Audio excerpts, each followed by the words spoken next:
Housing सोसायटीच्या इमारतीचे structural audit का, कधी, कोणी, कसे, केव्हा करावे? हाऊसिंग सोसायटीच्या इमारतीचे स्ट्रक्चरल ऑडिट कधी, केव्हा, कोणी, कसे आणि का करून घ्यावे हा नेहमीच चर्चेचा विषय असतो.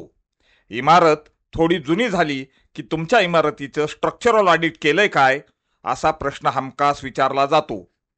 नमस्कार मंडळी, मी सुभाष बसवेकर आपलं सोसायटी मित्र चॅनलमध्ये स्वागत करतो. आज आपण हाऊसिंग सोसायटीच्या इमारतीचे स्ट्रक्चरल ऑडिट म्हणजे काय व त्याची आवश्यकता का असते हे एकूण 6 टप्प्यात पाहू. टप्पा 1, पहिल्यांदा आपण इमारतीचे स्ट्रक्चर म्हणजे काय हे पाहू. इमारतीचा जो सळई, स्टील व कॉन्क्रीट यांच्यापासून बनवलेला मूळ सांगाडा असतो त्याला स्ट्रक्चर असे म्हणतात. पहिल्यांदा आपण इमारतीचे कोर स्ट्रक्चर म्हणजे काय हे पाहूया. कोर स्ट्रक्चरचे साधारणतः 5 भाग असतात. भाग 1 फाउंडेशन म्हणजेच इमारतीचा पाया. भाग 2 जोते म्हणजे इमारतीचा चौथारा. भाग 3 पिलर्स म्हणजे इमारतीचे कॉन्क्रीट पासून बनवलेले सर्व उभे खांब. भाग 4 बीम म्हणजे इमारतीचे कॉन्क्रीट पासून बनवलेले सर्व आडवे खांब. तसेच भाग 5 म्हणजे इमारतीचे सर्व स्लॅब. या 5 बाबी ज्या परस्पराशी जोडलेल्या असतात त्यालाच इमारतीचे कोअर स्ट्रक्चर असे म्हणतात. टप्पा 2 स्ट्रक्चरचे ऑडिट म्हणजे काय ते आपण आता पाहूया. इमारतीचं वजन प्रचंड व महाकाय असते. इमारतीच्या स्लॅबचा हा सर्व भार बीमवर विभागलेला असतो. बीमवरून तो भाग पिलर्सवर विभागला जातो. पिलर्सवरून हा भाग जोते व फाउंडेशनवर विभागला जातो. तसेच शेवटी हा सर्व भार जमिनीवर पास केला जातो. इमारतीचा हा महाप्रचंड भार पेलण्याची स्लॅब, बीम, पिलर्स व फाउंडेशनची क्षमता स्ट्रक्चरल इंजिनियर कडून करून म्हणजेच तज्ञ व्यक्तीकडून तांत्रिक चाचण्या घेऊन तपासली जाते व त्यावरून इमारत किती मजबूत राहिलेली आहे किंवा किती कमकुवत झालेली आहे याचा सचित्र व शास्त्रीय अहवाल तयार केला जातो.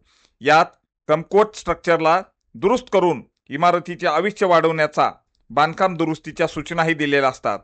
या सर्व प्रक्रियेला आणि अहवालाला स्ट्रक्चर ऑडिट असे म्हणतात. टप्पा 3 स्ट्रक्चरल ऑडिट का करायचे? मंडळी, जेव्हा व्यक्ती 50-60 वर्षाची होते तेव्हा व्यक्तीला विविध आजारामुळे प्रकृतीच्या कुरबुरू सुरू होतात.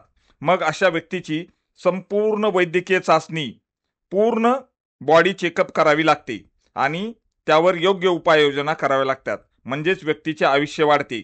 अगदी त्याचप्रमाणे सोसायटीची इमारत जुनी झाली की हवा, पाणी, लिकेज व भूगर्भातील सूक्ष्म हालचाली यामुळे इमारतीच्या पिलरला व बीमला तडे जाणे, स्लॅब कमकुवत होणे, भिंतीला चिरा जाणे असे प्रकार घडू लागतात. याकडे जर दुर्लक्ष झाले तर मग इमारत कोसळून मोठी जीवितहानी होण्याचा धोका सुद्धा होऊ शकतो. असे अनेक ठिकाणी घडलेले आहे. इमारतीमधील संरचनात्मक दोष योग्य वेळी ओळखून त्यावर उपाययोजना करून इमारत सुरक्षित व राहण्यायोग्य राखण्यासाठी हे स्ट्रक्चरल ऑडिट होणे अत्यंत आवश्यक असते. तसेच सहकारी गृहनिर्माण संस्था उपविधी क्रमांक 76 नुसार इमारतीच्या बांधकाम झालेल्या नंतर 15 वर्षापासून पुढे दर 5 वर्षाला एकदा व बांधकामाच्या 30 वर्षापासून पुढे दर 3 वर्षांनी एकदा आपल्या सोसायटीच्या इमारतीचे स्ट्रक्चरल ऑडिट व रिपोर्टमध्ये सुचवलेल्या उपाययोजना करणे प्रत्येक सोसायटीला, गृहनिर्माण संस्थेला बंधनकारक आहे. टप्पा 4 स्ट्रक्चरल ऑडिट कोणाकडून करून घ्यावे? तुम्ही ज्या ठिकाणी राहता तेथील नगरपालिका किंवा महानगरपालिकेकडे नोंदणीकृत स्ट्रक्चरल इंजिनियरचे पॅनल असते. या पॅनलवरील नोंदणीकृत इंजिनियर किंवा फर्म यांच्याकडूनच असे स्ट्रक्चरल ऑडिट व अहवाल तयार करून घ्यावा. सदर इंजिनियर किंवा फर्म यांची नगरपालिका किंवा महानगरपालिका या स्थानिक स्वराज्य संस्थेत पॅनल नोंदणी असल्याची खात्री करून घ्यावी. स्ट्रक्चर ऑडिटची आकारली जाणारी किंमत ही सोसायटीचा आकार, बिल्डिंगचा आकार, चाचण्याची विविधता व संख्या यावरून वेगवेगळा ठरवला जाऊ शकतो. सोसायटीने संबंधित इंजिनियर किंवा फर्मसोबत अगोदर स्पष्ट असा अटी व शर्तीचा समावेश असणारा करार करावा.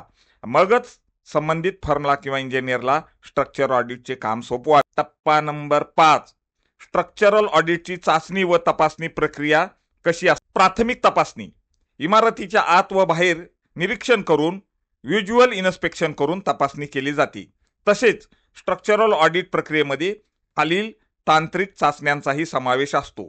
Number 1 rebound hammer test, number 2 ultrasonic pulse velocity test, number 3 core test, number 4 non destructive test, number 5 steel reinforcement detection taste.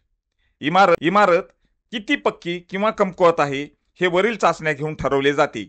या टेस्ट करणारी अनेक अद्ययावत उपकरणे अलीकडच्या काळात वापरली जातात।